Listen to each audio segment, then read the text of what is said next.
2, 3 பேர் கூடி செபிக்கிறீங்களோ அங்க மத்தியில் வாசம் செய்வேன் என்று சொன்ன வாக்கு மாறாத என் தகப்பனே, எங்கள் மத்தியில் அப்பா, இந்த இறை புகழ்ச்சியில் அப்பா நீ உலாவிக் கொண்டிருந்தீங்க அப்பா. அதற்காக உமக்கு நன்றி செல்றோம் அப்பா. அப்பா ஆசீர்வதிங்க அப்பா. அப்பா அந்த எளிய கூட்டத்தை ஆசீர்வதிங்க அப்பா. அவளை சிறிய மந்தையை நீங்க தேர்ந்தெடுத்திருக்கீங்க அப்பா. நிறைவாக ஆசீர்வதிங்க அப்பா. அப்பா 1 சாமுவேல் புத்தகத்தில் இவ்வாறு நாங்க வாசிக்கிறோம் ராஜா. ஆண்டவரே பேசும் அப்பா, நீங்க பேசுங்க. ஆண்டவரே பேசும், அடியார் நாங்கள் கேட்கிறோம். இந்த வார்த்தைக்கு நாங்க தந்தையே என்னை முற்றிலும் மறைத்து நீங்க வெளிப்படுங்க, நீங்க பேசுங்க, நீங்க கற்றுக் கொடுங்க அப்பா. உங்க ஜெபத்தை நீங்க தெளிவாக கற்றுத்தாங்கப்பா. அவ்வாறு நீங்க செய்ய போற மகா இரக்கத்தை நினைச்சு நன்றி செலுத்துறப்பா. ஆளுகை செய்யுங்க, நீங்க பேசுங்க. உங்க பிள்ளைகளோட இங்க பேசி ஒரு இதயத்தில் நீங்க கற்றுக் கொடுத்து அந்த வார்த்தையானது 30, 60, 100 மடங்கு பலன் தர வார்த்தைகளை நீங்க நிரப்ப போற மகா கிருபைக்காக, மகா ஆசீர்வாதத்துக்காக நன்றி செலுத்துறப்பா. ஆளுகை செய்யுங்க. இந்த எளிய விண்ணப்பத்தை நம்ம ஆண்டவராய் இயேசு கிறிஸ்து ஈடு இணையற்ற நாமத்துக்கு ஒப்பு கொடுத்து செபிக்கிறோம். ஜெபம் கேளும் ஜீவனும் பரிசுத்தமுள்ள தந்தையே, ஆமென். அல்லேலூயா. வடிவிலே இறங்குமையா, அபிஷேக வல்லமையை தாருமையா. அக்கினி நாவில் வடிவிலே இறங்குமையா, அபிஷேக வல்லமையை தாருமையா. ஆவியானவரே மாறும் ஆண்டவரே, ஆற்றலானவரே ஒரு மாற்றும் ஆண்டவரே. ஆவியானவரே மாறும் ஆண்டவரே, ஆற்றலானவரே ஒரு மாற்றும் ஆண்டவரே. அக்கினி நாவில் வடிவிலே இறங்குமையா, அபிஷேக வல்லமையை தாருமையா. தூயனாவினை அருளை செபிக்க வேண்டுமே, புதிய மொழிகளை பேசி துதிக்க வேண்டுமே. தூயனாவினை அருளை செபிக்க வேண்டுமே, புதிய மொழிகளை பேசி துதிக்க வேண்டுமே. பேதுருவை போல எழுந்து நிற்க வேண்டுமே, பேதுருவை போல எழுந்து நிற்க வேண்டுமே. 3000 மீன்களை பிடிக்க வேண்டுமே, 3000 மீன்களை பிடிக்க வேண்டுமே. வடிவிலே இறங்குமையா, அபிஷேக வல்லமையை தாருமையா. அல்லேலூயா. இனி நாவில் வடிவிலே இறங்குமையா, அபிஷேக வல்லமையை தாருமையா. யாவர் மீதிலும் அவியை பொழிய வேண்டுமே, ஆசீர்வாத அன்பு மழை பெய்ய வேண்டுமே. யாவர் மீதிலும் அவியை பொழிய வேண்டுமே, ஆசீர்வாத அன்பு மழை பெய்ய வேண்டுமே. அருள் கொடைகள் மரங்கள் கனிகள் நிரம்ப வேண்டுமே, அருள் கொடைகள் மரங்கள் கனிகள் நிரம்ப வேண்டுமே. இயேசுவே ஆண்டவர் என்று சொல்ல வேண்டுமே, இயேசுவே ஆண்டவர் என்று சொல்ல வேண்டுமே. அக்கினி நாவில் வடிவிலே இறங்குமையா, அபிஷேக வல்லமையை தாருமையா. அக்கினி நாவில் வடிவிலே இறங்குமையா, அபிஷேக வல்லமையை தாருமையா. Praise the Lord, brothers, praise the Lord. தடைகள் ஏதோ இருக்குது என்றால் கடவுள் பெரிய காரியம் செய்ய போகிறார். ஆமென். அல்லேலூயா. இன்று நாம் பார்க்க தியானத்திற்கு சிந்தனை லார்ட்ஸ் பிரேயர். நம் இயேசு கிறிஸ்து நமக்கு கற்றுக் கொடுத்த அந்த அருமையான விண்ணகத்தில் இருக்கிற என் தந்தையே அருமையான ஜெபம் நம்ம எல்லாம் அருமையா பண்றோம் இல்லையா?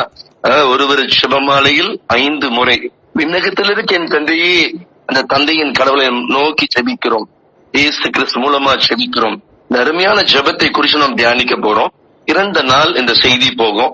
எனக்கு 1.5 மணி நேரம் வேணும். நமக்கு குறுகிய நேரம் இருக்கிறனால 2 நாளா பிரிப்போம். சரிங்களா? இன்றையும் அடுத்த வாரமும் ப்ராபப்ளி இன்னைக்கு 10ஆம் தேதி இன்னைக்கு 3 10ஆம் தேதி நிறைவு செய்வோம். தி லார்ட்ஸ் பிரேயர் 23 சார் அம்சங்கள் இருக்கிறது.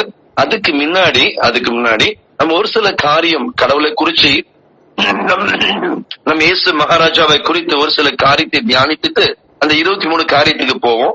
முதல் தியான வார்த்தைக்காக நான் எப்பவுமே சொல்றது உண்டு, முடிந்தவர்கள் எழுந்திப்போம். குறைஞ்சபட்சம் அந்த விவிலியத்தை கனம் கொடுத்து மரியாதை செலுத்த நிமித்தமாக முழங்கால் படியிடுவோம். நான் எப்பவுமே சொல்றது உண்டு, நான் உங்களுக்கு கொடுக்கிற ஒரு இறை வார்த்தையும் முழங்கால் படிட்டு தான். ஒரு இறை வார்த்தையை குடித்து முடிச்சதோட நான் குளிச்சது மாதிரி ஆயிடுவேன். இதுதான் உண்மை, அதுதான் நிஜம். அது பொய் சொல்லி கடவுளை நான் எழுப்ப நான் விருப்பப்படல. இதுதான் நிஜம். அந்த பாடல் பாடும் பொழுதே நான் பனியெல்லாம் நனைஞ்சிரும். ஏன்னா அந்த மாதிரி ஒரு அபிஷேகமான ஒரு வார்த்தைகள் அவர் தருகிறார். என்னை மறைத்து அவர் வெளிப்படுவார். இந்த அருமையாக இந்த விண்ணகத்தில் இருக்கிற தந்தையே, இந்த ஜெபத்தை இயேசு கிறிஸ்து எப்ப சொன்னாங்க அப்படின்னு சொல்லி விவிலிய ஆராய்ச்சியில சொல்றாங்க தெரியுங்களா? 7 பேர் கொண்ட குழுவில் இயேசு பேசினாராம். 7 பேர் கொண்ட குழு என்றால் பரிசேயர்கள், சரிசேயர்கள், இறை வல்லனர்கள், அந்த வேதத்தை படித்து கரைத்து குடிச்ச அந்த ஆசிரியர்கள், பலவிதமான குழுக்கள் இருந்திருக்கு. நம்ம சொல்றோம் இல்லையா, மரியன் சேனை குழு இல்லையா, இரக்கத்தின் ஜெபமாலை குழு, ஒரு சில இடத்துல இந்த நற்செய்தி பணிக்குழு, இந்த மாதிரி பல குழுக்கள் இருக்கு. இயேசு கிறிஸ்து இந்த ஜெபத்தை பேசும்போது 7 குழு இருந்துதான். சரிங்களா? எப்பவுமே நான் சொல்ற மாதிரி முதல் வார்த்தைக்கு நம்ம முழங்கால் படிடுவோம். கொஞ்ச நேரம் தான், அல்லது எழுந்துச்சு நிற்போம். மத்தேயு நற்செய்தி அதிகாரம் 6 இறை வார்த்தைகள், இறை வசனங்கள் 9 - 13 வரை. மத்தேயு நற்செய்தி அதிகாரம் 6 இறை வார்த்தைகள் 9, 10, 11, 12, 13 படிக்கிறீங்களா? ஆகவே நீங்கள் இவ்வாறு இறைவனிடம் வேண்டுங்கள். விண்ணுலகில் இருக்கிற எங்கள் தந்தையே, உமது பெயர் தூயதென போற்ற பெறுக. உமது ஆட்சி வருக. உமது திருவுளம் விண்ணுலகில் நிறைவேறுவது போல மண்ணுலகிலும் நிறைவேறுக. இன்று தேவையான உணவை எங்களுக்கு தாரும். எங்களுக்கு எதிராக குற்றம் செய்தோரை நாங்கள் மன்னித்துள்ளது போல எங்கள் குற்றங்களை மன்னியும். எங்களை சோதனைக்கு உட்படுத்தாதேயும். தீயோனிடமிருந்து எங்களை விடுவியும். ஆட்சியும் வல்லமையும் மாற்றியும் என்றென்றோ உமக்கே. ஆமீன். ஆமீன். ஹல்லேலூயா. இந்த இயேசு கிறிஸ்து யார் அப்படின்னு நம்ம தெரிஞ்சுக்கணும். ஃபர்ஸ்ட் அவர் எங்கிருந்து வந்தவர்? தந்தையாம் கடவுளுடன் வந்தவர் அப்படின்றது ஆணித்தரமான வார்த்தைகள் பழைய ஏற்பாடுல நீதிமொழி புத்தகத்துல இருக்கு. அதுக்கு முன்னாடி ஒரு சில விஷயம் நீங்க தெரிஞ்சுக்கணும். இயேசு கிறிஸ்துவோட பிறப்பு எதற்குன்னா நம் பாவங்களை மன்னிப்பதற்காக. மனிதன் செய்த ஒரு பாவத்தையும், அதனாலதான் ஒரு ஹோட்டல் பில்லுல நான் பார்த்தேன் இல்லையா, நம்ம இட்லி வாங்கினா சாம்பார், அப்புறம் இந்த சட்னி, கார சட்னி, புதினா சட்னி, இதெல்லாம் இலவசமா கொடுப்பாங்க. ஆனா இட்லிக்கு தான் நீங்க பே பண்ணுவீங்க. ஒரு இட்லி 10 ரூபா. ஹோட்டலை பொறுத்து பெரிய நிர்வாகம் அப்படின்னா ஒரு இட்லி 20 ரூபா கொடுத்து சாப்பிடுவீங்க. ஒரு சில இடத்துல 20 ரூபாய்க்கே 4 இட்லியும் கொடுப்பாங்க. சரிங்களா? இது ரொம்ப அருமையாக ஒரு ஹோட்டல் பில் மாதிரி நான் படிச்சேன். உங்க பாவங்கள் இயேசு பே பண்ணிட்டார். உங்க பாவத்துக்கு ஒரு வழிக்கரையும் கொடுத்திருக்கிறார். உங்களோட அசிங்கம், உங்க அவமானம், உங்க ஷேம், அந்த ஷேம் அதுக்கு பே பண்றார். உங்களோட வலிகள், உங்க பெயின், இது நான் படிச்சது. சரிங்களா? சின், ஷேம், பெயின். பெயின்னா வலிகள், உங்க சோர்வுகள், இதையும் அவர் பே பண்றார். அவர் தான் நமக்காக ஒரு கடனாளி. நம்ம எல்லோரும் ஒரு கடனாளி. பாவத்து நிமித்தமாக கடனில் வாழ்ந்து கொண்டிருக்கோம். அதனாலதான் ரோமேர் புத்தகம் அதிகாரம் 6:23 சொல்லுது, பாவத்துக்கு கிடைக்கும் கூலி சாவு, மாறாக கடவுள் கொடுக்கும் அருள் கொடை நம் ஆண்டவர் இயேசு கிறிஸ்து. நல்லா கவனிக்கணும். ஆண்டவர் இயேசு கிறிஸ்து இயேசோடு இணைந்து வாழும் நிலை வாழ்வு. இயேசுவோடு இணைந்தால்தான் நிலை வாழ்வு. இயேசுவோட ஐக்கியமானால்தான் முடிவில்லாத வாழ்க்கை. இயேசுவோட நீங்க பிணைந்தால்தான், அவரோட இணைந்தால்தான் உங்களுக்கு முடிவில்லாத விண்ணகம். இது எந்த டவுட்டும் கிடையாது. இயேசு ஏற்றுக்கொண்டால்தான் இதெல்லாம். ஏற்றுக்கொள்ளாவிடில் விண்ணகம் இல்லை. அதனாலதான் அவர் நம் பாவத்தை பே பண்றாரு. அவர் ரத்தத்தை சிந்தி மீட்டெடுத்திருக்கிறார். நம்மளோட அவமானத்தை, நம் ஷேமையும் அவர் பே பண்றாரு. நம்ம பெயின், நம்ம வலிகள், வியாதிகள் அவர் பே பண்றாரு. நம்மளோட பழைய மிஸ்டேக்ஸ், நம்ம பண்ண தப்பிதங்கள், அதையும் அவர் பே பண்றாரு. நமக்கு ஒரு பாண்டேஜ் உண்டு. என்ன பாண்டேஜ் தெரியுங்களா? ஸ்லேவரி. ஒரு அடிமைத்தனமா இருக்கிறோம். பாவத்திலிருந்து, அடிமைத்தனத்தில இருந்து கடவுளை மறுதலித்து வேற்று தெய்வத்தை வணங்கும் அவர்களுக்கு அவர் பே பண்றார். அவர் தான் தன் ரத்தத்தால், இந்த தவக்காலத்தில் நம்ம அதை தான் தியானிக்கிறோம், அவர் ரத்தம் சிந்தலை என்றால், அவர் ரத்தம் சிந்தவிலில் பாவ மன்னிப்பு இல்லை. அவர் ரத்தம் சிந்தி நம்மளை மீட்டெடுத்திருக்கிறார். அதனால நம்மளோட ஸ்லேவரி, நம்மளோட அடிமைத்தனத்துக்கு அவர் பே பண்றாரு. நம்மளோட ரிஜெக்ஷன், அவரை மறுதலிப்போம். நிறைய இடத்துல தெரிந்தே மறுதலிப்போம். உங்க ஃப்ரெண்ட்ஸ் முன்னாடி நீங்க தைரியமாக பிதா சுதன் பரிசுத்தாவின் பெயராலே ஆமேன்னு சொல்லி கூட அந்த உணவை சாப்பிட்டு இருக்க மாட்டோம்.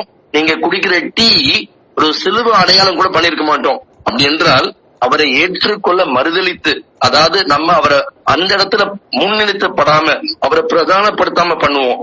அதுக்கும் அவர் நமக்காக பே பண்றாரு. நம்மளோட ஸ்பிரிச்சுவல், நம்மளோட ஆன்மீக டெத், அந்த நம்மளோட பாவத்தில் நம்ம மரணத்தை சந்திக்க போனோம். அந்த மரணத்திலிருந்து விடுதலை கொடுப்பதற்காக அவர் பே பண்றார்.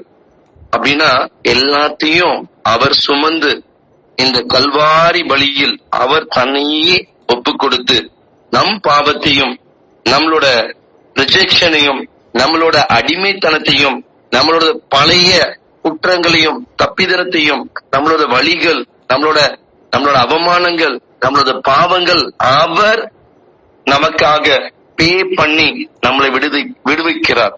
இதுதான் இந்த தியானம். 40 நாள அவரை அந்த சிலுவை மரத்தோட நம்ம ஏன் சிந்திக்கிறோம் என்றால், இதெல்லாம் எனக்காக அவர் செய்தார். அதாவது எனக்கு மரணத்தை விட்டு வெளியில வர முடியாம சிக்கி கொண்டிருந்த இந்த மணிக்குலத்தை மரணத்திலிருந்து, மரணமே உன் கூர் எங்கே, பாதாளத்தை வென்றவர் இயேசு கிறிஸ்து. அவரு நமக்காக, அதுதான் அருமையாக ஆங்கிலத்தில் சொல்லுவாங்க, for wages of sin is death. நம் பாவத்துக்கு கூலி மரணம். பாவத்திலிருந்து விடுதலை பெற்று கொடுத்தவர் இயேசு கிறிஸ்து. அதனாலதான் ஒரு சில ஜெபத்தை கற்றுக் கொடுக்கிறார். இந்த ஜெபத்தை தெரிவதற்கு முன்னாடி ஒரு சில காரியம் இயேசு பத்தி தெரிஞ்சுக்கணும். நீதிமொழி புத்தகத்தை திருப்பிக் கொள்ளுங்க.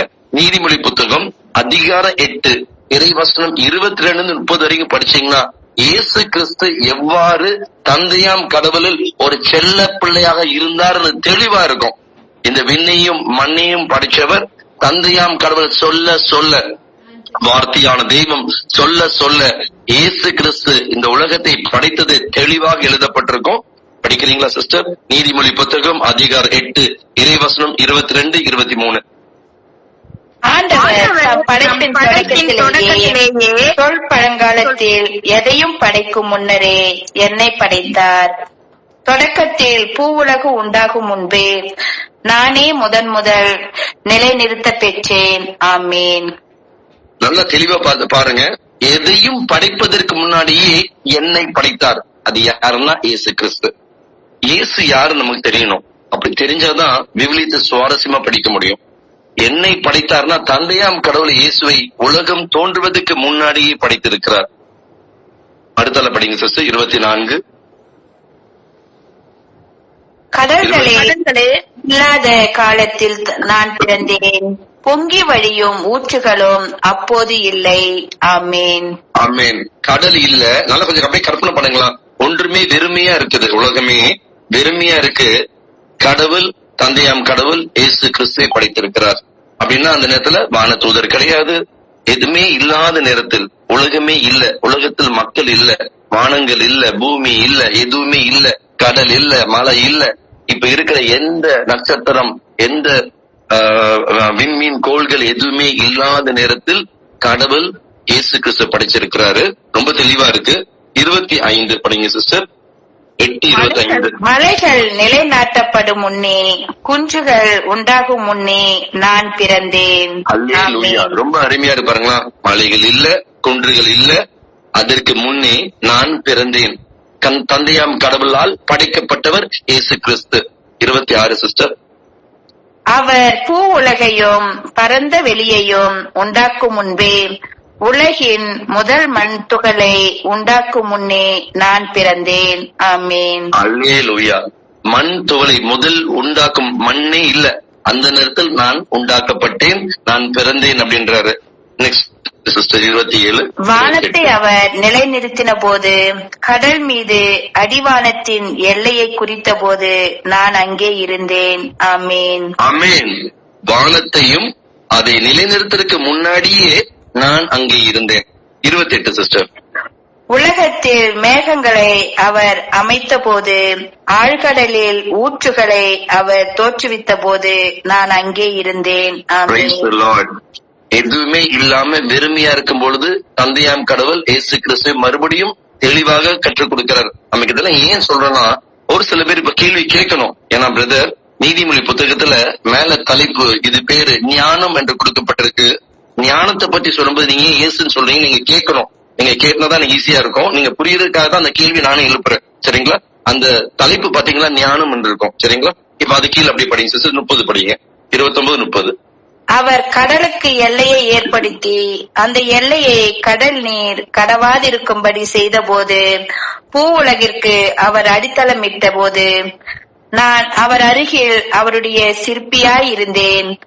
நாள்தோறும் அவருக்கு மகிழ்ச்சியூட்டினேன், எப்போதும் அவர் முன்னிலையில் மகிழ்ந்து செயலாற்றினேன். ஆமென். ஆமென், ஆமென், ஹல்லேலூயா. ரொம்ப தெளிவாக செல்ல பிள்ளையாக நம் இயேசு மகாராஜா தந்தையாம் கடவுளுக்கு இருந்ததுக்காக எல்லாம் படைப்பதற்கு முன்னாடி தந்தையாம் கடவுளால் படைக்கப்பட்ட இயேசு கிறிஸ்து. நீங்க இப்போ கேள்வி கேட்டிருக்கணும் இல்லையா, ஞானம் போட்டிருக்கு, இது எப்படி நீங்க இயேசு சொல்றீங்க அப்படின்னு நீங்க கேட்டீங்கன்னா, 1 கொரிந்தியர் புத்தகம் அதிகாரம் 1 இறைவசனம் 30 ரொம்ப தெளிவா இருக்கும்.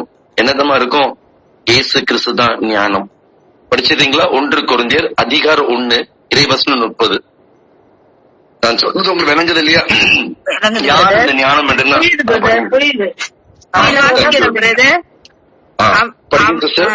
அவரால் தான் நீங்கள் கிறிஸ்துவுடன் இணைக்கப்பட்டிருக்கிறீர்கள்.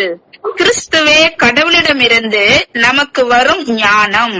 அவரே நம்மை ஏற்புடையவராக்கி தூயவராக்கி மீட்கின்றார். ஆமென். ஹல்லேலூயா. ஞானமான கடவுள் உங்களை ஏற்புடையவராக மாற்றுகின்றார், தூயவராக மாற்றுகின்றார். எதற்கு?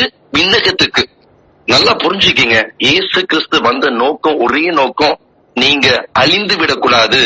நீங்களும் நானும் விண்ணகத்தில் தந்தையாம் கடவுளோட சேர்ந்து, இயேசு கிறிஸ்துவோட சேர்ந்து, அந்த வானதூதரோட சேர்ந்து, 4 உயிரினத்தோட சேர்ந்து, 24 மூப்பர்களோட சேர்ந்து சதா காலமும் முடிவில்லாமல் அவரை துதிப்பதற்காக ஆமென் அல்லேலூயா என்று விண்ணகத்தில் பாடினார்கள். அதனாலதான் இப்போ இந்த குழுல 2 வர்ஷிப் பண்ணீங்க. விண்ணகத்தில் ஆமென் அல்லேலூயா என்று பாடினாங்க. இதுக்குதாங்க அழைப்பு. நல்லா இங்க புரிஞ்சுட்டீங்களா? அப்ப இயேசு கிறிஸ்து யாரு? தந்தையாம் கடவுளால் படைக்கப்பட்ட செல்ல சிற்பி. அந்த சிற்பி ஆங்கிலத்தில் ரொம்ப தெளிவா இருக்கும். அவர் ஒரு இன்ஜினியராக, ஆர்கிடெக்ட். அவர் ஒரு ஆர்கிடெக்ட். கடவுள், தந்தையாம் கடவுள் சொல்ல சொல்ல இந்த உலகத்தை படைத்தவர். அப்படின்னா படைப்பின் அதிபதி, மூச்சு காற்றை தந்தவர். தன் பிள்ளைகளை மண்ணால் உருவம் அமைத்து, தொடக்க நூல்ல ரொம்ப தெளிவா இருக்கும். அதாவது களிமண்ணால் மண்ணை பிசைந்து பொம்மையாக உருவாக்கி மூச்சு காற்றை கொடுத்து உங்களை படைத்திருக்கிறார். அவர் சாயலில் படைத்திருக்கிறார். எதற்காக? அவரோடு இணைவதற்காக. எதற்காக? அதுதான் ரொம்ப அருமையாக எபிரேயர் புத்தகம் 1:2 சொல்லப்பட்டிருக்கும். இவரை எல்லாவற்றுக்கும், நல்ல கவனிங்க, இவரை அப்படின்னா இயேசுவை எல்லாவற்றுக்கும் உரிமையாளராக்கி இவர் வழியாக உலகங்களை படைத்தார். யார் வழியாக? எல்லாவற்றுக்கும் உரிமையாளர் யாரு? இயேசு கிறிஸ்து. இயேசு கிறிஸ்து வழியாக உலகத்தை படைத்தார். உலகத்தில் இருக்க அனைத்து பொருட்களையும் படைத்தார். இதுதான் தெளிவான வார்த்தைகள். சரிங்களா? இன்னும் ஒரு அருமையா நீங்க பாத்தீங்கன்னா, இவர் எதற்காக நமக்கு படைக்கப்பட்டார்னு பாத்தீங்கன்னா ரொம்ப அருமையா இருக்கும். நம் குற்றங்களை மன்னிப்பதற்காக.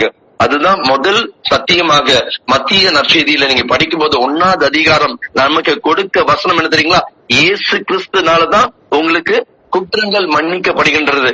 பாவங்கள், ஏன்னா மனிதன் பாவத்து நிமித்தமாக விண்ணகத்துக்கு செல்வதற்கு வழி இல்லாம இருந்தார்கள். அதற்காக தான் இவர் வந்தார். இதுதான் அப்போஸ்தலர் பணி அதிகாரம் 4:12 சொல்லுது, இவரால் இன்றி வேற எவராலும் மீட்பு இல்லை. ஏனென்றால் நாம் மீட்பு பெறும் பொருட்டு வானத்தின் கீழ் மனிதரிடையே இயேசு கிறிஸ்து என்ற இந்த திரு பெயரை தவிர வேற எந்த பெயரும் கொடுக்கப்படவில்லை. மீட்பின் வழி என்று நல்ல தெளிவாக சொல்லப்பட்டிருக்கு. இயேசு கிறிஸ்து தான் மீட்பின் வழி. அவர்தான் சால்வேஷன், அவர்தான் ரட்சகர், அவர்தான் நம் விண்ணகத்தை தரப்போற அருமையான தகப்பன். அவர் வழியால் சென்றால்தான் நமக்கு விண்ணகம் தெரியும். அவர் வழி இல்லை என்றால் விண்ணகம் நமக்கு இல்லை. இதை குறிச்சுதான் அருமையாக பிலிப்பியர் புத்தகம் 3:20 சொல்லுது, விண்ணகமோ விண்ணகமோ நம் தாய்நாடு, அங்கு இருந்துதான் மீட்பராக இயேசு கிறிஸ்து உங்களையும் என்னையும் அங்கிருந்து வந்து மீட்டெடுத்து செல்ல போகிறார். எப்போ இயேசுவை அறிந்து இயேசுவை ஏற்றுக்கொண்டு இயேசு நாமத்தை நீங்க திருமுழுக்கு பெற்று அந்த தெய்வீக திருப்பலியில் திரு உணவு அவரோட உடலையும் அவர் இரத்தத்தையும் நீங்க பருகும் பொழுதுதான் அவரோட இணைகிறீர்கள். அல்லேலூயா. ரொம்ப தெளிவான வார்த்தை. இதுதான் அவர் சொல்லுவாரு, நான் தான் சத்தியம் அப்படின்னு சொல்லிட்டு ஒரு சில வார்த்தை சொல்லுவாரு, 7 விஷயம் சொல்லுவாரு.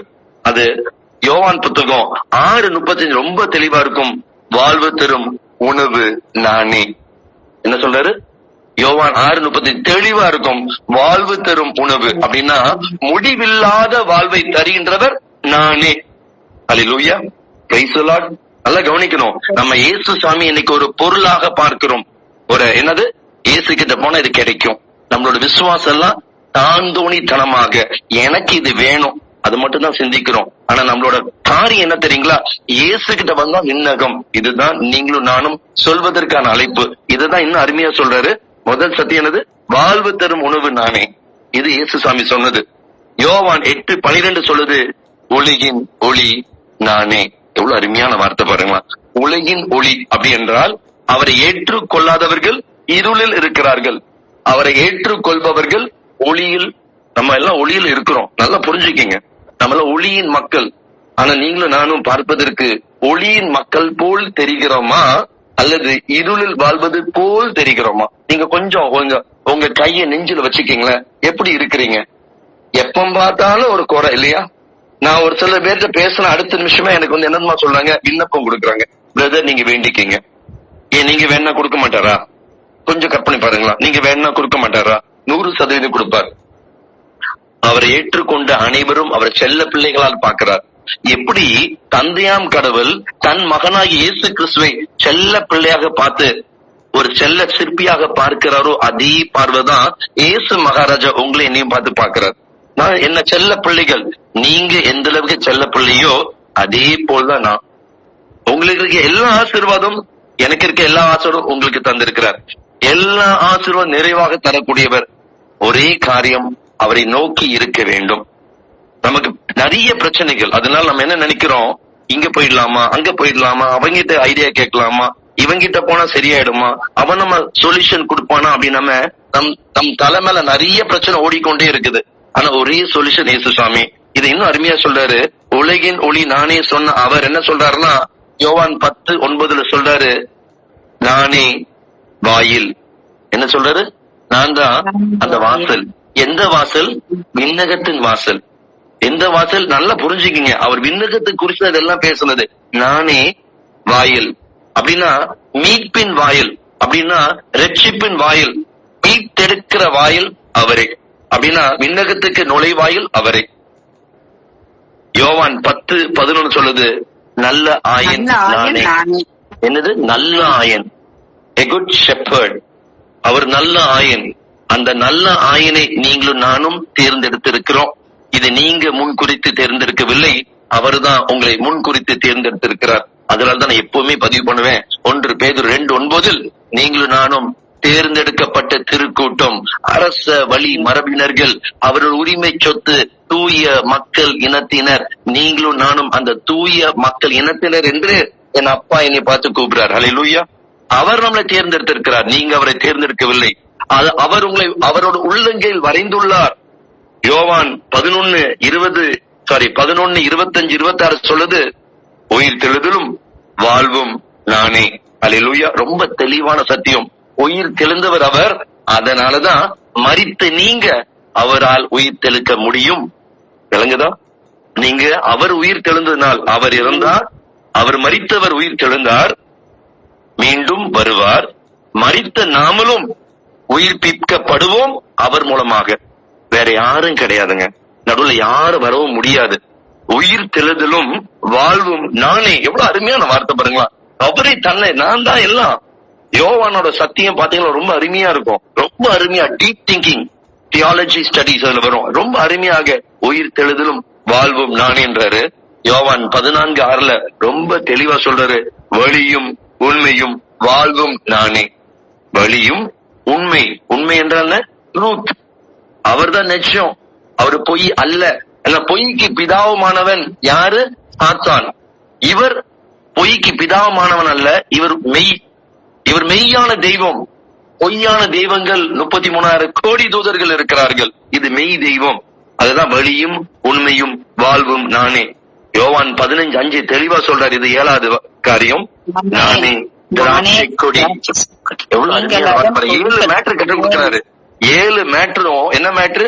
மீட்பின் வழி, ரட்சிப்பின் வழி, விண்ணகத்தின் வழி, பரலோகத்தில் நீங்களும் நானும் அழைத்து செல்வதற்காக இயேசு கிறிஸ்து, இயேசு மகாராஜா நம்மிடம் வந்திருக்கிறார். நமக்காக அந்த சிலுவை மரணத்தை ஏற்றுக்கொண்டார். ஒருவர் என்னுடனும் நான் அவனுடனும் இணைந்திருந்தால் அவர் மிகுந்த கனி தருவார். அவரோடு இணைந்தால் மிகுந்த கனி கிடைக்கும். என்ன கனி? எல்லா 9 கனிகள் 9 கனிகளாக மாறும் பொழுது விண்ணகமோ நம் தாய்நாடு. இதுதான் மேட்டர். சரிங்களா? நீங்க ரொம்ப அருமையா நீங்க ஒரு சிந்தனை உங்களுக்கு கொடுக்க நான் விரும்புறேன். தொடக்க நூல் புத்தகத்துல 28:12 நீங்க படிக்கும் போது யாக்கோபு என்பவர் ஒரு கனவு காண்பார். யாக்கோபு யாரு? ஈசாக்கின் மகன். ஆமென், ஆமென். ஈசாக் ரெபேக்காவோட 2வது மகன், அதாவது 2 பிள்ளைகளால் பிறக்கிறாங்க. ஏசா என்பவர் மூத்த பிள்ளையாகவும் யாக்கோபு என்பது 2வது பிள்ளையாக பிறக்கிறாங்க. அவர் கனவு காணும் பொழுது நல்லா கவனிக்கணும். ஒரு உண்மையை நான் சொல்ல விரும்புறேன், இது சத்தியம் சொல்லுவாங்க. யாக்கோபு கனவு காண்கின்றார். சரிங்களா? அவர் இந்த கல்ல தலையில வச்சு படுக்கிறாராம். கனவு வருது. என்ன கனவு? அவரு ஒரு ஏணி ஏறுறாரு. அந்த ஏணியானது விண்ணையும் மண்ணையும் கனெக்ட் பண்ணுது. இங்க நல்லா கவனிக்கணும். யாக்கோபின் துளிர்ல வந்தவர் தான் இயேசு கிறிஸ்து. இயேசு கிறிஸ்து யாக்கோபு வழியில் வந்தவர். அதனால ஏன்னா 12 கோத்திரம் யாக்கோபு மூலமா உருவாக்கப்பட்டது. 12 கோத்திரத்தில் ஒரு கோத்திரமாகிய யூதா அரசின் கோத்திரத்தில் வந்தவர் இயேசு கிறிஸ்து. அந்த இயேசு கிறிஸ்து என்ன பண்றாரு? விண்ணையும் மண்ணையும் கனெக்ட் பண்றாரு. என்ன கனெக்ட் பண்றாரு? இயேசு வந்த நோக்கம் பிரிந்து இருந்த விண்ணகம் மண்ணகம், ஆதாம் ஏவாள் நம் ஆதி பெற்றோர்கள் செய்த பாவத்து நிமித்தமாக விண்ணும் மண்ணும் பிளவுபட்டதை அவர் இணைப்பாளராக வருகிறார். எதுக்கு வர்றாரு? இணைக்கிறார். விண்ணும் மண்ணும் இணைக்க வருகிறார். அருமையா இருக்கும். எபேசியர் புத்தகத்தை திருப்பிக் கொள்ளுங்கள். எபேசியர் புத்தகம் அதிகாரம் 1 இறைவசனம் 10 அருமையாக தெளிவாக சொல்லப்பட்டிருக்கு. படிக்கிறீங்களா சிஸ்டர்? எபேசியர் புத்தகம் 1:10.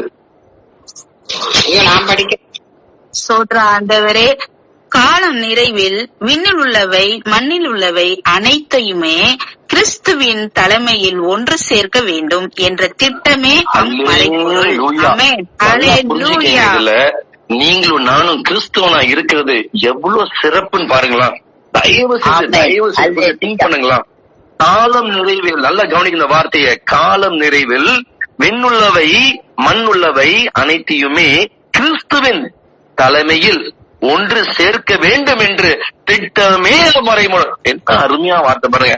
அவரோட திட்டம் விண்ணையும் மண்ணையும் பிரிவாக பாவத்து நிமித்தமாக பிளவுபட்டு கிடந்த இந்த மண்ணுலகத்தையும் மின்னுலகத்தையும் இணைப்பதற்கு வந்தவர் தான் இயேசு சுவாமி. அப்படி என்றால் அவர் ஒருவரே இரட்சகர், அவர் ஒருவரே மீட்பர், அவர் ஒருவர் நமக்கு விண்ணகத்தை தரக்கூடியவர், அவர் ஒருவரை பாவத்தை மன்னிக்க வல்லவர், அவர் ஒருவரை மனிதன் போல் மனிதன் பாவத்தை, ஒரு பரிசுத்த மனிதன் பாவத்தை சுமக்க வேண்டும்.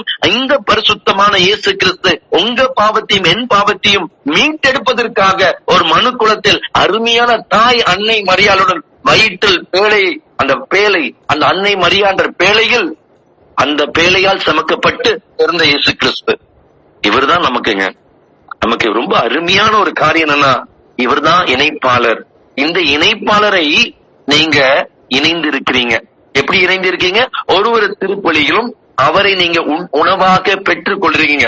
இப்ப என்னோட கேள்வி, நீங்க இயேசு கிறிஸ்துவ உணவாக வாங்குறீங்க, அப்படிதானே? அப்படின்னா இயேசு சுவாமி உங்களோட இணைய போகிறாரு, நீங்க எப்படி வாங்குறீங்க? நீங்க செருப்பு போட்டுட்டு, ஷூ போட்டுட்டு அந்த நற்கரனை வாங்குறீங்களா, அல்லது இதெல்லாம் கழட்டி வச்சுட்டு நான் என் தேவனை சுமக்க போறேன், அவர் என் இதயத்துக்குள் வந்து என்னோடு உலாவ போகிறார், அந்த எண்ணத்தோட வாங்குறோமா? குறைஞ்சபட்சம் அதை வாங்கும் பொழுது எப்படி வாங்குறோம்? ஸ்டைலா கையில வாங்கிட்டு அப்படியே வீசிக்கிட்டே மிட்டாய் சாப்பிடுற மாதிரி சாப்பிடுறோமா, அல்லது அதற்கான கனம், அதற்கான மரியாதையோட முழங்கால் படியிட்டு வாங்குறோமா?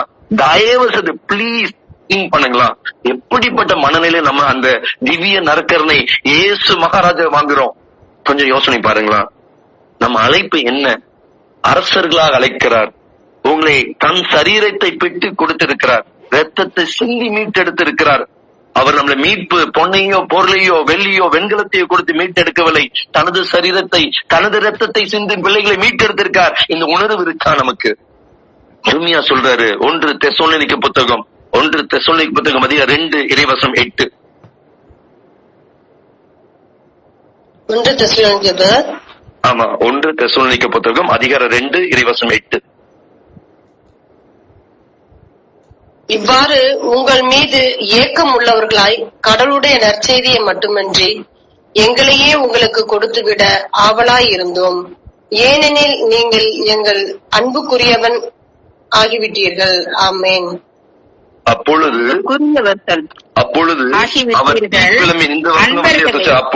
அவர் தீப்பிழம்பின் நடுவே தோன்றி கடவுளை அறியாதவர்களையும் நம் ஆண்டவர் இயேசுவை பற்றி நற்செய்தியை ஏற்காதவையும் அவர் தண்டிப்பார். நல்ல கவனிக்கணும் இந்த இடத்துல.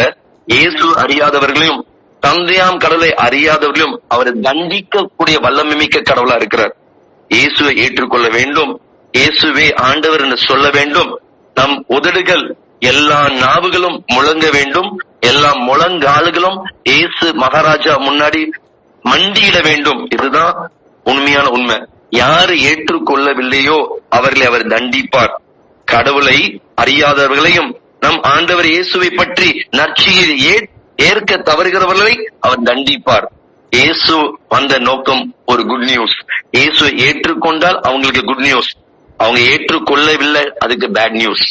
இயேசு ஏற்றுக்கொள்ளாத எல்லாருக்கும் அது பேட் நியூஸ். நல்லா புரிஞ்சுக்குங்க. இதை சொல்வதற்கு தான் நீங்க இந்த திரு அவையில் உங்களை கடவுள் தேர்ந்தெடுத்திருக்கிறார். ஆமென். உங்களை தேர்ந்தெடுத்திருக்கார். தேர்ந்தெடுக்கப்பட்ட திருக்கூட்டத்தில் இருக்கிறோம். என்ன சொல்லணும்? இயேசு ஒருவரை ஆண்டவர், இயேசு ஒருவரை மீட்பர், இயேசு ஒருவரை நம்மளை விண்ணகம் அழைத்து செல்வார், இயேசு ஒருவரை நம் பாவத்தை மன்னிப்பார், இயேசு ஒருவரை நமக்கு முழுமையாக ஒரு தகப்பனாக அவர் நம்மளை தந்தையாம் கடவுளுடன் செல்வதற்கு வழி தரக்கூடிய ஒரு அருமையான திட்டம், கடவுளால் உருவாக்கப்பட்ட திட்டம். இந்த திட்டத்துக்கு கீழ்ப்படியவர்கள் இன்னிடம் செல்வார்கள். இன்னும் அருமையாக யோவான் புத்தகம் அதிகாரம் 5 இறைவசனம் 24 சொல்லுது, என் வார்த்தையை கேட்டு என்னை அனுப்பியவரை நம்புவோர் நிலை வாழ்வை கொண்டுள்ளனர். அருமையான வார்த்தை பாருங்க. என் வார்த்தையை கேட்டு, நல்லா கவனிக்கணும், இயேசு கிறிஸ்து சொன்னதை கேட்டு, இதெல்லாம் இயேசு சாமி சொல்றாரு. என் வார்த்தையை கேட்டு என்னை அனுப்பியவரை நம்புவோர் நிலை வாழ்வை கொண்டுள்ளனர்.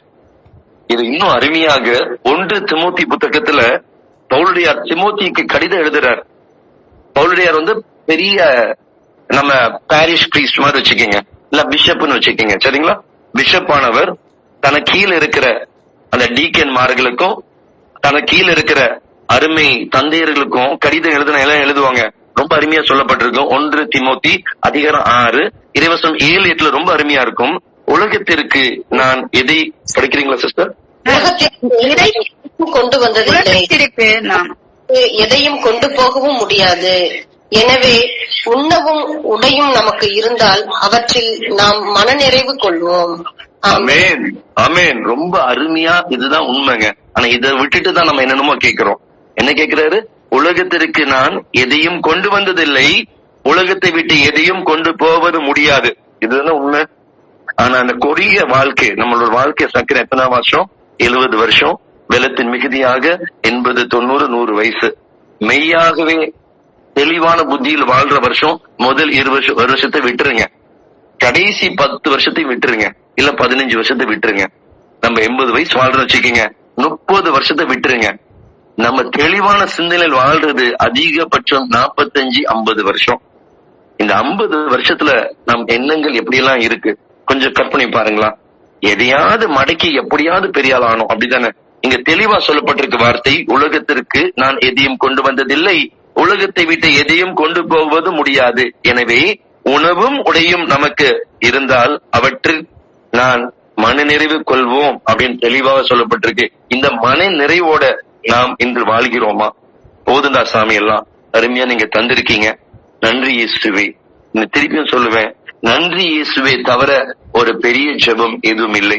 நம்ம எப்பவுமே அவரை நன்றியப்பா, நன்றியப்பா, அனைத்தும் சகலத்தையும் அருமையா தந்திருக்கீங்க. ஸ்பெஷலாக எனக்கு கண்ணை தந்திருக்கீங்க, கையை தந்திருக்கீங்க, காலை தந்திருக்கீங்க, 10 விரல் அசைவ தந்திருக்கீங்க. என்னால மூச்சு காற்று விட முடியுது, என்னால சிந்திக்க முடியுது, என்னோட சக்தியால் ஒரு கொசுவை அருமையா அடிக்க முடியுது. இது அடிப்பது அவர் கொடுக்கிற பிச்சை. ஒரு கொசு உங்களால அடிக்க முடியுதா? நீங்க பெருசா யோசிக்க சாதாரண விஷயம். நமக்கு அவருக்கு திறமையாக சிந்திக்க வைக்கிறாரா? அதுக்கு ஆண்டவரே நன்றி, இயேசுவுக்கு நன்றி செலுத்துறேன். இதுதான் உங்க ஜெபமா இருக்கணும். இது இன்னும் கூடுதலா சொல்றாரு. 1 தீமோத்தி புத்தகம் அதிகாரம் 6 இறைவசனம் 16 சொல்றாரு, அவர் ஒருவரே சாவை அறியாதவர், அணுக முடியாத ஒளியில் வாழ்கின்றார். நம்ம அப்பா எப்படி இருக்கிறாரு? சாவை அறியாதவர். சாவே உன் கொடுக்கு எங்கே, மரணமே உன் கூறு எங்கே என்று மரணத்தை வென்றவர். மரணத்தை ஜெயித்ததுனால அவரை ஏற்றுக்கொண்டிருக்கிற நீங்களும் நானும் மரணத்தை ஜெயிப்போம். நமக்கு முடிவில்லாத வாழ்க்கையை கொடுக்க அவர் வல்லவராகவும் நல்லவராகவும் மிக மிக மிக இரக்கம் உள்ளவராகவும் நம்மளோட இணைந்து வாழ ஆசைப்படுறாரு. இதை சிந்திப்பதுதான் இந்த தவக்காலம். அவரை குறிச்சு சிந்திச்சு, அப்பா எப்படிப்பா எனக்கு நிலைவாழ்வு கொடுக்க போறீங்க, எப்படியாவது கொடுத்துருங்கப்பா. என் பாவக்கரைகள், என் சோதனைகள், என் இயலாமைகள், எனது எல்லா பலவீனத்தையும் அப்பால விட்டு விடுறதுக்கு நீங்க எனக்கு அப்பா உதவி செய்யுங்க. அப்பா மனுஷனாக இருக்க என்னால், ஊனில் இருக்க என்னால் அப்பா இந்த பாவத்தை விட முடியல, எனக்கு கோபத்தை விட முடியல, அப்பா என் பெருமையை விட முடியல, அப்பா என் ஆங்காரத்தை விட முடியல, அப்பா எனக்கு இருக்க எல்லாம் பகட்டு, அப்பா எனக்கு இருக்க எல்லா அந்த மெதமை எல்லாத்தையும் விட்டு விடுறதுக்கு நீங்க உதவி செய்யுங்கன்னு கேட்கும் பொழுது அவர் உதவி செய்ய நல்லவராக இருக்கிறார், வல்லவராக இருக்கிறார், அருமையான தகப்பனாக இருக்கிறார். பிள்ளைகளை தன் வழியில் இழுத்து செல்வதற்கு மிக அருமையான ஒரு நண்பராகவும் இருக்கிறார். இதுதான் நாம் அறிந்து கொள்ள வேண்டும். நம் அப்பா விண்ணகத்தை அழைக்க வந்தார். இந்த உலகத்து வாழ்க்கை கொடுக்க வல்லவர், நல்லவர், அதுல டவுட்டே கிடையாது. கண்டிப்பா கொடுப்பார். அதனாலதான் சொல்லல, என் நாமத்தில் எதை கேட்டாலும் தருவேன். வாக்கு கொடுத்தவர் பொய்யர் அல்ல. யோவான் 14:14 தெளிவா சொல்லுது, என் நாமத்தில் எதை கேட்டாலும் தருவேன். அதனால்தான் எண்ணிக்கை புத்தகம் 23:19 சொல்லுது, பொய் சொல்வதற்கு நம்ம அப்பா மனிதன் அல்ல, அவர் பொய்யர் அல்ல. அவர் கொடுத்த வார்த்தைகள் மெய்யான வார்த்தைகள். என்ன கொடுத்தார்? என்னை தேடு, என்னை நாடு, என்னோட இணைந்து இரு, என்னோட இணைந்து இருக்கும் பொழுது கனி தருவீர்கள் என்றார். இது இன்னும் அருமையாக 2 தீமோத்தி புத்தகம் அதிகாரம் 4 இறைவசனம் 8 ரொம்ப அருமையா இருக்கும். படிக்கிறீங்களா சிஸ்டர்? 2 தீமோத்தி அதிகாரம் 4:8. இனி எனக்கென வைக்கப்பட்டிருப்பது நேரிய வாழ்வுக்கான வெற்றி வாகையே. அதை இறுதி நாளில் ஆண்டவர் எனக்கு தருவார். ஆமென். நீதியான அந்த நடுவர் எனக்கு மட்டுமல்ல, அவர் தோன்றுவார் என விரும்பி காத்திருக்கும் அனைவருக்குமே தருவார். ஆமென். அல்லேலூயா. நீங்களும் நானும் என்ன நினைச்சிட்டு காத்துட்டு இருக்கோம்? கொஞ்சம் கற்பனை பாருங்களேன். நீங்களும் நானும் என்ன கற்பனை பண்றோம்? அவர் வருவார், அவர் வருவார், என்னை மீட்டெடுப்பார். யோசிக்கிறோமா இல்லையா? அவர் வருவார், அவர் வருகைக்காக காத்துட்டு இருக்கோம். ரொம்ப தெளிவான வார்த்தை சொல்லுது, அதை இறுதி நாளில் ஆண்டவர் எனக்கு தருவார். என்ன தருவார்? விண்ணகத்தை தருவார். நீதியான அந்த நடுவர் எனக்கு மட்டுமல்ல, அவர் தோன்றுவார் என விரும்பி காத்திருக்கும் அனைவருக்குமே தருவார் விண்ணகம். நம்ம என்ன நினைக்கிறோம்? தருவார் இந்த உலகத்தின் ஆசீர்வாதத்தை மட்டுமே நினைக்கிறோம். இந்த உலகமானது வீண். உங்க பலத்தில் நீங்க வாழ போறது 50 வருஷம், மீதி 30 வருஷம் மற்றவங்க தயவுல வாழ்றோம். அப்படித்தானே? ஒண்ணு அப்பா அம்மா வளர்த்து விட்டுருப்பாங்க 20 வருஷமா. கடைசி காலம் உங்க மகன் நல்லவனா உங்களுக்கு சாப்பாடு கொடுப்பான். கடைசி 10 வருஷம், 30 வருஷம் அவுட். நான் சொல்றேன் 80 வருஷம் வாழ்றவங்கள. இப்ப 70 வருஷம் வாழ்றவங்களுக்கு 40 வருஷம். இப்ப 60 வயசுல போயிட்டாருன்னு வச்சுக்கீங்க, திருப்பி ஒரு 20 வயசுக்குள்ள வச்சுக்கீங்க, கூட்டி கழிச்சு பாத்தீங்கன்னா ஒரு 40ல இருந்து 50 வருஷம் தான் நம்ம பலத்துல வாழ்றோம்.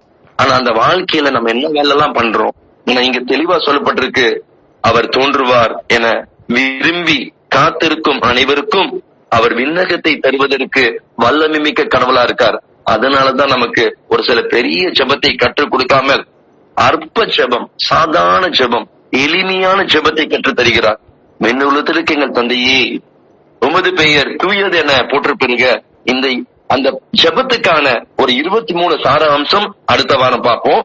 நமக்கு கொடுக்கப்பட்ட சிந்தனை என்னன்னா, இயேசு சுவாமி ஏற்றுக்கொண்டால் பிலிப்பியர் புத்தகம் 3:20 சொல்லப்பட்டது போல் நமக்கு விண்ணகமோ தாய்நாடு, அங்கிருந்து தான் மீட்பராக ஆண்டவர் இயேசு கிறிஸ்து வருவார் என காத்திருக்கிறோம். நமக்கு என்ன தாய்நாடு?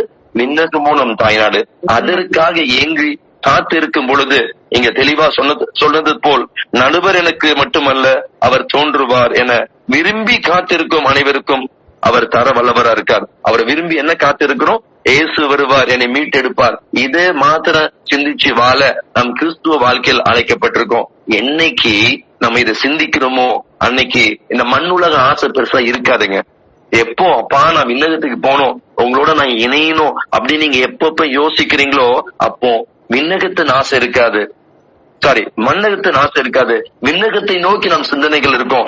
விண்ணகத்தை நோக்கி இருக்கிற சிந்தனையை கடவுள் ஆசீர்வதிக்க வல்லவராகவும் நல்லவராகவும் இருக்கிறார். அவர் தான் அந்த சிந்தனையை கொடுக்கணும். ஒருவேளை அந்த சிந்தனை இல்ல, நம்ம இன்னும் எத்தனையோ ஜென்மங்களா இங்க வாழ போறோம் சொல்லி சில பேர் இருக்கிறாங்க இல்லையா? அம்பானி பரம்பரைகள்லாம் பாத்தீங்கன்னா இன்னும் நம்ம 1000 வருஷம் இங்கேயே உட்கார்ற மாதிரி நினைக்கிறாங்க. பிள்ளைகளுக்கு பிள்ளைகளுக்கு பிள்ளைகளுக்கு பிள்ளைகளுக்கு எல்லாம் ஒட்டு மொத்தமாக எல்லா வசதிகளும் பெருகி கொண்டிருக்கிறார்கள். உண்மையை சொல்ல போனா அந்த ஏக்கம் அவர்களிடம் இல்லை, உங்களுக்கு இருக்கு. அந்த ஈவு அவர் தான் தருகிறார். நம்ம எதுவுமே நம்ம செய்யலைங்க. அவர் முன் குறித்த அந்த திட்டத்தின் பிரகாரம் நம் பாவத்தை மன்னித்து அவர் அழைத்து செல்ல வல்லவரா இருக்கார். ஒரு நிமிஷம் கண்களை மூடுவோம். அன்பின் பரலோக தகப்பனே, இயேசு மகாராஜாவே, பரிசுத்த ஆவியானவருக்கு நமக்கு நன்றி செலுத்துறோம். அப்பா கடவுள் கற்றுக் கொடுத்த அந்த ஜெபத்தை குறித்து அப்பா ஒரு தொடக்க உரையாக இன்று ஒரு சில காரியத்தை, விண்ணகமும் தாயனார் என்ற காரியத்தை குறித்து தியானித்திருக்கோம். அப்ப நீங்க மண்ணுலகத்தையும் அப்பா விண்ணுலகத்தையும் இணைப்பதற்காக வந்த ஒரு இணைப்பாளர் என்று நாங்க நம்புறோம். அப்புறம் எங்களை சார்ந்து இருக்க ஒவ்வொரு மக்களும் நீங்கள் ஒருவரே இணைப்பாளர், உங்களை தவிர வேற ஒருவரும் இல்லை என்று அந்த சத்தியத்தை அவர் அறிந்து கொள்ள வேண்டும். அப்பா உங்களால் மாத்திரம்தான் அந்த வாழ்க்கையை தர முடியும். நிலை வாழ்க்கையை தர முடியும். வாழ்வு தரும் உணவு நானேன்னு நீங்க சொல்லிருக்கீங்க.